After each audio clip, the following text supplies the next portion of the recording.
Gracias, consejero. Para comenzar, creo que don Eduardo tiene una pregunta para abrir el debate. ¿Sí? ¿Esto funciona? ¿Funciona? Sí, sí. ¿No hay que hacer nada? Nada. Ah, bueno. No, Felipe, simplemente he lanzado un guante y no sé si me ha cogido, si lo ha recogido. He oído hablar mucho de ferrocarril, he oído hablar mucho de puertos, de carreteras, que es el 90% del tráfico, y en el mejor de los casos será el 70%, no he oído hablar nada. Creo que estamos intentando solucionar un símil, voy a poner un símil de salud, mejorar mucho el corazón, mejorar mucho los pulmones, y no estamos invirtiendo muy poquito dinero en mantener bien las arterias, que son las carreteras. Es decir, no estamos atacando al colesterol. Entonces, estando de acuerdo que los recursos son limitados, primero, no estoy de acuerdo en el que el reparto del presupuesto, claramente la sanidad, la dependencia y la educación, yo creo que nadie puede discutir que es prioritario, pero después de eso hay muchas más cosas y yo no sé si la infraestructura y en particular las carreteras, que es lo que permite acceder a esos servicios, está también tratado. O sea, que el reparto del presupuesto total, entiendo que no es justo lo poco que se da para la inversión en infraestructuras, que además tiene un retorno de la mitad. Es decir, que 100 euros que inviertes, 50 se recuperan básicamente, los propios recursos del Estado. Pero aún dando por bueno que eso se diera ya por cierto, lo que no estoy de acuerdo, lo que no veo para nada claro es el reparto después del presupuesto que se hace dentro de las infraestructuras. Se están haciendo cosas nuevas y se está abandonando lo que ya tenemos, o al menos es la percepción que yo tengo. Por eso había lanzado el guante y nos gustaría que aclaras, pues yo he oído hablar de nuevas inversiones, pero no he oído hablar de conservación, que es lo más social. Hablamos de ferrocarril cuesta dinero moverse en él, y yo creo que es bastante más democrático y más, más social la carretera, que permite usarlo a todas las personas y que luego permite acceder a todos los servicios, cosa que no permite otro modo de transporte. Bueno, un par de consideraciones. No son contradictorios, ciertamente. Yo he hablado de nuevas inversiones, pero el mantenimiento de la red de carreteras en Andalucía representa anualmente, el presupuesto del año pasado, 123 millones de euros de conservación y mantenimiento. 123 millones. He dicho además que representa casi el 1% de lo que es el valor patrimonial de la red de carretera de Andalucía, que son en torno a 12.000 millones de euros. Y lo he admitido. Pero son 120 y tantos millones de euros anuales. Yo aspiro a que sea más. Pero lo que estamos haciendo con nuevas infraestructuras es ir concluyendo en materia de carreteras lo que existía, lo que se paró en un momento determinado. Yo citaré un ejemplo. Hemos terminado la variante de Roquetas, 7 kilómetros de recorrido, por cierto, con una colaboración con el propio ayuntamiento y una inversión de algo más de 40 millones de euros que estaba al 60% de lo ejecutado y ha estado parada 7 años. Los operadores turísticos que venían desde Frankfurt al aeropuerto de Almería decían que casi tardaban lo mismo, era un poco exagerado, ¿verdad?, pero casi tardaban lo mismo en llegar desde Frankfurt a Almería que en ir desde el aeropuerto a las playas de Poniente. Y la alternativa es, nos buscamos otro destino. Y eso tiene que ver con el empleo, con la economía, bueno, con la perspectiva de desarrollo en país. Bueno, estamos trabajando en concluir infraestructuras que estaban en marcha y, naturalmente, dedicando un esfuerzo importante, le he dicho que insuficiente, en términos comparativos, no me consuela. Nosotros estamos en el 1% más o menos de los recursos ligados al valor patrimonial y el Estado está por debajo. Y creo que hay que avanzar en esa dirección. Bueno, ¿tendremos más capacidad de dedicar recursos a la infraestructura? Alguien puede pensar que es echar balones fuera. No, yo estoy diciendo que si Andalucía recibe en términos de igualdad respecto a lo que tienen las comunidades autónomas españolas los recursos de la financiación, no hablo ya de inversión del Estado en infraestructura, sino financiación autonómica, estaremos con casi 1.000 millones de euros más anuales en Andalucía. 1.000 millones de euros que permitirán dedicar más recursos a todas las políticas, incluidas las de infraestructura. Yo cito una cosa en términos descriptivos, no en términos, obviamente, de reproche. Lo he dicho antes de forma clara. Yo me siento orgulloso de pertenecer a un gobierno con una presidenta que tiene muy claro cuáles son los elementos fundamentales a los que no va a renunciar. Y eso no significa que no seamos conscientes de lo que supone el conjunto de ese capital físico, de esa infraestructura, para la prosperidad del desarrollo económico. Pero la atención a la dependencia en Andalucía, y tiene mucho que ver también la génesis de este tema, Micaela Navarro en su momento, en Andalucía tiene 1.200 millones de euros. Para todo el conjunto de infraestructuras, en Andalucía, hay 857.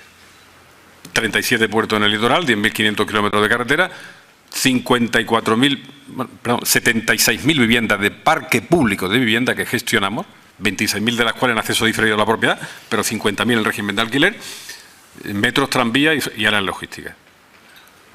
Lo señalo no en términos de reproche, en términos de convicción que debe ser así, pero en términos de convicción de que el Gobierno de España debe resolver el problema de la financiación autonómica de Andalucía, en pie de igualdad, como están otras comunidades. Y habrá también, no ya el 1% de lo que ahora destinamos, 123 millones a la conservación de carreteras, y no habrá más. Y el otro debate, carretera versus ferrocarril. Bueno, yo creo que no son incompatibles para nada.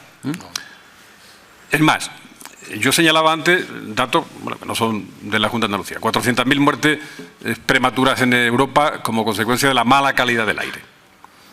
A veces surge la alarma en momentos de climatología adversa, de contaminación asociada o añadida con las calefacciones y a que se cierran los ámbitos urbanos de las grandes ciudades europeas por la malísima calidad del aire. Resolvemos esto, paliamos esto, soluciones milagrosas no hay. Bueno, tiene que ver con el desarrollo de la tecnología, con la introducción del vehículo eléctrico, con todo lo que representa el avance tecnológico y representa también la necesidad de que crezca el transporte público. Pero para que crezca el transporte público no podemos forzar a los ciudadanos, tenemos que persuadir a los ciudadanos. Y persuadirlos con un modelo que combine diferentes modos. El que viene en un transporte interurbano y llega a un urbano, que puede ser bus, o que puede ser un metro, puede ser un tranvía o puede ser una bicicleta, y que acabe encontrando un servicio de calidad a un precio razonable y, por tanto, se persuada de que es más interesante y barato para él y, de luego, mucho más rentable para el conjunto de la comunidad, incluida su propia salud, respirar un aire de mejor calidad. Bueno, pues eso, en Alemania hay un debate abierto sobre si el transporte público va a ser gratis. ¿Verdad? ¿Qué es más interesante socialmente? Yo antes decía, es más barato invertir en una infraestructura de un sistema tranviario o una plataforma reservada. Nosotros vamos a hacer en la conexión desde Sevilla hasta Dos Hermanas, que es la segunda ciudad de la provincia de Sevilla, una plataforma reservada, no ferroviaria, porque tiene tiempos de desplazamiento similares, reducción de accidentalidad en los mismos términos, tecnología para que sea propulsado el vehículo que se transite con capacidad de transporte similar a la de un metro, más de un tranvía, y una solución más barata en términos de implantación y en términos de explotación. Pero por ahí tenemos que avanzar. Y yo no lo plantearía en términos de elementos excluyentes o disyuntivos, sino en términos complementarios.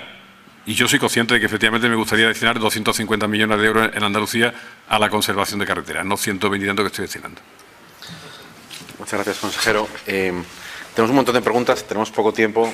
Voy a intentar hacerlo dinámico para al menos hacer unas cuantas. Muchas de las preguntas ya las ha contestado usted sobre lo que acaba de preguntar don Eduardo, el tema el descenso del 4,3% en conservación de carreteras y que le parece razonable, usted ya lo ha comentado. Mi pregunta, hay más preguntas sobre infraestructuras.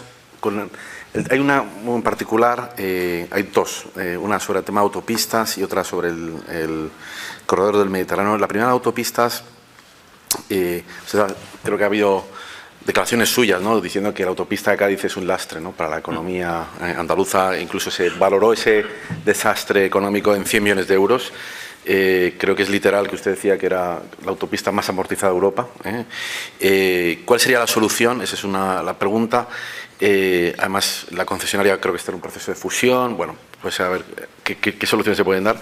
Y luego, con respecto al modelo de peaje, en general, estamos hablando de un fracaso, entre comillas, o fracaso real con respecto al rescate, ¿no?, de las autopistas en este momento por el Ministerio de Fomento.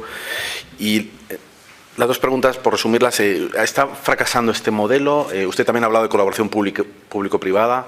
¿Qué solución se puede dar? ¿Se puede seguir implementando o se debe parar, buscar otras alternativas para colaborar con empresas? ¿Cuál es la mejor solución para los ciudadanos? Bueno, autopista AP4 entre Sevilla y Cádiz, competencia del Estado. La Junta de Andalucía, consciente de lo que representaba en términos de limitación de la movilidad y del gravamen a la actividad económica de todos los residentes entre las dos provincias, lo que hizo fue un esfuerzo con cargo a su presupuesto en el año 2007, creo que recordar el origen, que está representando que a sus expensas está pagando el importe del peaje entre Jerez y Puerto Real. Es decir, una parte del recorrido entre Sevilla y Cádiz, en un eje de comunicación del Estado. Yo le dije a la ministra de Fomento, al poco tiempo de estar en mi responsabilidad, la hoy presidenta del Congreso de los Diputados: ministra, si el Gobierno de Andalucía, en un eje de comunicación que no es de su responsabilidad, está asumiendo una parte del peaje, parece razonable que el Estado, que sí es el responsable de ese eje, levante a sus expensas el peaje en lo que queda, entre Los Palacios y Jerez. Este planteamiento, que era razonable, se vuelve insostenible cuando en agosto de este año pasado el Gobierno de España en Galicia levanta el peaje a sus expensas de la AP9. Y por tanto, salvo del 9 al 4, que hay una diferencia de 5, no sé si es un elemento muy relevante para sostener un criterio tan desigual, lo que le decimos al Estado es que queremos un tratamiento sencillamente de equidad. Pues esto es tan fácil como esto, ¿no? El debate general, pues el ministro dijo en algún momento, no, y además se hace una declaración ambiguamente calculada de en el 19 acabará. Por supuesto, no vamos a levantar a costa del Estado, en el 19 acabará, yo sostengo que es la autopista más amortizada de Europa, y ya veremos cómo se hace la gestión. Y yo digo, no, la gestión tiene que hacerse igual que hay entre Madrid y Sevilla, exactamente. Desde Sevilla a Cádiz, igual que de Madrid a Sevilla. Y si hay un planteamiento diferente para el conjunto del Estado, hágase. Póngaselo alto de la mesa, búsquese espacios de entendimiento y de consenso, o pactos de Estado, no lo sé. Pero usted no puede acabar planteando que en ese eje de comunicación. Quiero señalar además que Cádiz, golpeada por la crisis, como otros tantos territorios, ha merecido una intervención, una ITI, que es un acuerdo de inversiones entre la Unión Europea, el Gobierno de España, el Gobierno autónomo y la propia Diputación. Bueno, pues evidentemente gravar la movilidad no contribuye precisamente a la mejora de la expectativa económica de un territorio ya perjudicado y castigado. ¿Qué pedimos? Equidad, simplemente. Bien. Aquí en este foro han participado otros consejeros de Fomento o de Infraestructuras, colegas suyos de Cataluña, que está tristemente en la cárcel, Josep Rull, y la de Valencia, y todos han hecho una reclamación, como igual que usted, sobre el tema del corredor mediterráneo, que está afectando efectivamente a las provincias de Andalucía Occidental, ¿no? Usted ha hablado de consenso. ¿Por qué no hay ese acuerdo entre las autonomías y el Ministerio de Fomento, el Gobierno, para de una vez, es un clamor, ¿no?, al parecer, ¿no?, para este tema? ¿Por qué no? Porque entiendo que el Gobierno también tiene esta sensibilidad. ¿Qué es lo que está ocurriendo realmente? ¿Cuál es el mar de fondo en este tema? Bueno, yo tengo duda de que el Gobierno tenga esa sensibilidad, porque al final, si estuviese en esa clave, estaría sencillamente no respondiendo a la demanda que hace el Gobierno de Andalucía, sino cumpliendo el reglamento 1315 aprobado en el 2013 en Bruselas. Sencillamente. Y España, como Estado miembro de la Unión Europea, está obligado a muchas cosas y a cumplir todos los reglamentos. Ese también. Porque además ese no es de interés del campo de Gibraltar, ni de Cádiz, ni de Andalucía. Es de interés del conjunto de Europa. Y nos parece inexplicable que un tema tan importante para Andalucía y para el conjunto de España y de Europa, como el desarrollo de dos corredores, el Atlántico y el Mediterráneo, esté en esa situación. Yo sé que hay limitación de recursos. Bueno, y a mí me parece fantástico que se estén haciendo casi 13.000 millones de euros de inversión en el ramal litoral. No lo señalo en términos de reproche, pero eso que corresponde al desarrollo de lo que se contiene en el reglamento de la Unión Europea, ¿por qué no es aplicable al resto de los tramos que tienen que ver con Andalucía? Que Algeciras, Bobadilla, pero Bobadilla, Antequera, Córdoba, Linares, Baeza, Alcázar, San Juan, Madrid, Zaragoza, ¿verdad? Bueno, pues lo que digo es, cúmplase el reglamento que estableció en el 2013 la Unión Europea, en el que, por cierto, España contribuyó a la definición. No es que Bruselas impuso eso a los Estados miembros, fue el resultado de un proceso amplísimo de debate y de acuerdo y de consenso, ¿verdad? Pues, sencillamente, las reglas que nos damos, cumplámoslas, ¿no? Usted tiene entre sus competencias las de movilidad. Entonces, aquí hay varias preguntas. Una que tiene que ver con el tema de regulación. Ahora está muy de moda el tema, bueno, hay una tendencia, ¿no?, efectivamente, de la desaparición de los vehículos con motores basados en combustibles fósiles, y hay, bueno, pues está en los medios, está sobre todo en la gestión de los municipios, en los entes locales de las grandes ciudades, que va a ir desapareciendo de los espacios comunes este coche de motor, de explosión, y quería saber su opinión al respecto. ¿Cree que deberían tomarse más medidas en este sentido? ¿No son positivas? ¿Cuál es su opinión sobre este aspecto tan importante de la movilidad? Bueno, yo creo que ahí hay que hacer eso, generar infraestructuras, gestionarlas adecuadamente, con la convicción de que no hay soluciones mágicas, pero que tiene que haber una propuesta intermodal gestionada por cada una de las administraciones que sean competentes. Los buses y los taxis y los metros son de las comunidades autónomas y los tranvías, que en definitiva hagan que los ciudadanos vayan creciendo en su afición a utilizar el transporte público. Al tiempo, la tecnología sigue avanzando y yo espero que la cuota de tránsito urbano sobre el sistema clásico del coche particular vaya siendo menos contaminante, claro. Supongo que parece que hay limitaciones más o menos inmediatas en relación con el tema del diésel. El híbrido y el eléctrico pues tiene que seguir avanzando, de forma que entre el avance de la tecnología sustituyendo sistemas individuales de transporte más eficientes y menos contaminantes, y el avance del transporte público, porque sea cómodo, rápido y barato, consigamos que la ciudad no sea un calvario donde no se pueda respirar aire con un mínimo de calidad que afecta a la salud de todos, ¿no? 30.000 millones de euros de gastos sanitarios asociados a los problemas derivados de la salud como consecuencia de la mala calidad del aire en el conjunto de la ciudad europea. Hablando de este tema de tecnología, relacionado también con los vehículos, la DGT tiene entre sus estudios, y en estas tribunas a veces lo ha hablado, de la aparición del coche autónomo. Y claro, esto es hablar un poco de ciencia ficción, pero me gustaría también saber su opinión, porque la DGT hace unas proyecciones de que en 20 o 30 años el 100% del parque automovilístico será prácticamente autónomo. Quién lo sabe, ¿no? ¿Verdad? Esto es difícil de prever, pero bueno, es una previsión que también va a afectar a lo que pueden ser las infraestructuras. En su opinión, ¿qué impacto puede tener esta realidad? Y luego hay otra que también está vinculada a lo que es el cambio del modelo de uso de vehículo, que usted también ha citado, esa tendencia de pasar de adquirir nuestro propio vehículo a pagar por uso, que también va a impactar y que también va a tener un efecto en el transporte público. Al final, todo esto está cambiando el modelo de gestión de infraestructuras. Son dos ítems, ¿no?, que hay que tener muy en cuenta, y yo no sé si usted, como gestor de las infraestructuras en la autonomía de las más grandes y con más población de España, pues ¿cómo lo ve? ¿Cuál es su visión sobre esto? Sí, yo creo que ahí tiene que haber eso. La combinación de problemas complejos no tiene soluciones únicas, ¿verdad? La modificación de diferentes parámetros. Vehículo compartido, soluciones de transporte público, soluciones de vehículos más eficientes. Bueno, todo eso tiene que ser algo que está abriéndose paso, que yo creo que irá a velocidad en los próximos años. Hay momentos en los que los pioneros acaban señalando camino y cuando están más o menos consolidados y definidos hay un crecimiento exponencial, ¿no?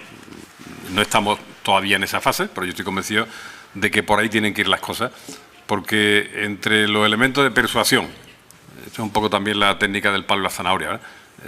Los estímulos al uso de ese mecanismo y esa fórmula de transporte compartido, de transporte público, de facilidad por parte de las administraciones y en otro caso la penalización cuando estamos utilizando sistemas más contaminantes, acabe dando como conclusión que bueno, pues las ciudades sean más habitables. En Sevilla hay una red, y hablamos de cosas que aparentemente son tan distantes como un metro y una bicicleta, ¿verdad? Bueno, ambas tienen el mismo objetivo en términos de movilidad, ¿no? Bueno, pues más del 10% de los movimientos en la ciudad son en bicicleta, ¿no? Y además en España, yo creo que saludablemente, porque el clima lo permite también en muchas ciudades, hay una afición a caminar, que no solo reduce la contaminación, sino que además tiene un efecto benéfico sobre la reducción de la farmacia, ¿no? Sí, pues al final es salud y no sé si hay algún ensayo hecho sobre la reducción del coste que en gastos farmacéuticos representa el hábito de caminar, ¿verdad? Bueno, pues la solución de seguir estimulando la movilidad peatonal, la bicicleta, el transporte público, los incentivos a la tecnología que sea un plan Renove, en su caso, de vehículo eléctrico o híbrido, la suma, como digo, de un tema complejo con múltiples soluciones que vayan todas en la dirección adecuada, ¿no? Bien, preguntas sobre áreas logísticas. Inma Peña, periodista del Diario del Puerto. Creo que usted lo ha citado, pero bueno, se lo pregunto en cualquier caso. ¿En qué estado se encuentra la conexión ferroviaria Boadilla-Algeciras? Y luego que en el proyecto de Red Logística de Andalucía se tiene previsto que a finales del 2020 entre en servicio 4 áreas logísticas. ¿Cuáles serían? Esa es la pregunta. Sí. Yo señalaba antes que ha habido 200 millones de euros de inversión hasta este momento en el desarrollo de las áreas logísticas en Andalucía. Están en servicio Algeciras, con 2 zonas, Córdoba, Sevilla, Málaga, y estamos en desarrollo muy avanzado. La más importante es la de Antequera, con en torno a 300 hectáreas. La primera fase, 120 hectáreas en desarrollo. Estará la obra licitada antes de final de año. Níjar, la pata de Jaén, que tiene 3 componentes: Andújar, Bailén y Linares de Baeza. Motril, bueno, queremos invertir otros 200 millones de euros. Pero eso tendrá tanto más efecto multiplicador y será tanto más benéfico para contribuir a esa lógica de movimiento de mercancía inteligente en el tiempo y en el espacio de la forma más eficaz, en tanto que el modo de transporte más limitado, que es el ferroviario, avance. De ahí el énfasis que ponemos en el desarrollo de la red europea de transporte en materia ferroviaria, ¿no? Pero yo creo que una de las bazas que Andalucía tiene que jugar de forma clara es esa posición que, insisto, aunque sigue siendo geográficamente periférica en Europa, estamos en el centro mundial de flujo de mercancías. Lo que los expertos denominan la ruta de desviación cero en términos de tránsito marítimo es lo que pasa por 2 estrechos y por dos canales. El canal de Panamá y el canal de Suez, recientemente además modificado, y el estrecho de Gibraltar y el estrecho de Malaca, ¿no? Casi 70.000 barcos por el estrecho de Gibraltar, ¿no? Esa posición para nosotros tiene que ser, además con una expectativa de crecimiento del comercio y del desarrollo en África importante en los próximos años, es una posición que tiene que ser capitalizada, aprovechada y tornada como elemento de mejora de la competitividad para las empresas que están y como reclamo para la instalación de empresas que pueden ver oportunidades en el territorio de Andalucía, ¿no? Bueno, para terminar, hay más preguntas, no tenemos tiempo, pero tengo que hacer una pregunta política porque si no, no estaríamos en un foro y usted tiene mucha experiencia toreando preguntas, con lo cual, no sé si es aficionado, pero bueno, a los toros. La pregunta es, bueno, ustedes tienen la experiencia de los pactos con distintas formaciones políticas en Andalucía, ¿no? ¿Verdad? En entidades locales, que todo el mundo está pactando con todo el mundo. Se abre un escenario, tanto en las autonómicas como en las generales, de diferentes pactos, y entonces se lo voy a preguntar muy claramente. Usted, a igualdad de condiciones, ¿con qué preferiría pactar? Si tuviera que pactar. Bueno, yo creo que esa pregunta, en cualquier caso, seguramente me dirá usted que también es una forma de torear. Sí, sí.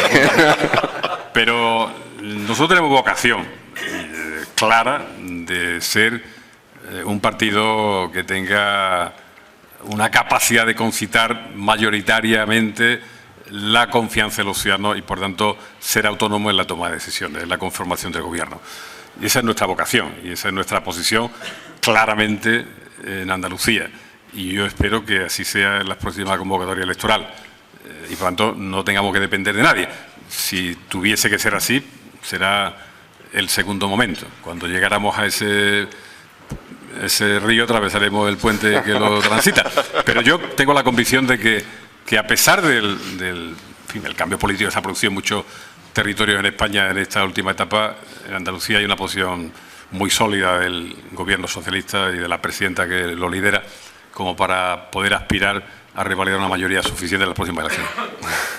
Ha sido un buen pase de torero. Les felicito, se nota la experiencia. Pues muchísimas gracias, don Felipe, por su asistencia y por su conferencia. Ha sido muy interesante y le pido un fuerte aplauso por su conferencia.